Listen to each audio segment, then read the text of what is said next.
Zo, dat wie het. Hartstikke idee. Het is dan ook de Erbelina die de vis naar Jennewaard brengt. In het vetje zitten 40 jerrings, die het vooral uit de Eestzee bij Scandinavië komen. Nevens de zaakkundigen kunnen leervouwers dit hier genietje van een lekker vette jering. Nou, dat had natuurlijk met voorheen te maken. De winter natuurlijk. Hoe strenger de winter, hoe minder dat eigenlijk de vissen fretten krijgen kunnen. Ja, in de winter net zo lang en zo streng.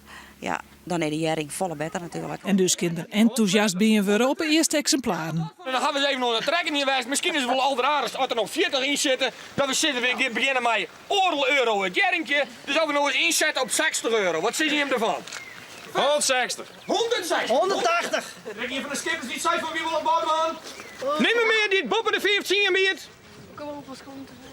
Dan is het vetje Hammerslag 14 van Katrines Herma. De vis is van een bedrijf uit Capelle aan de IJssel dat morgen naar Jennewaard komt te zielen.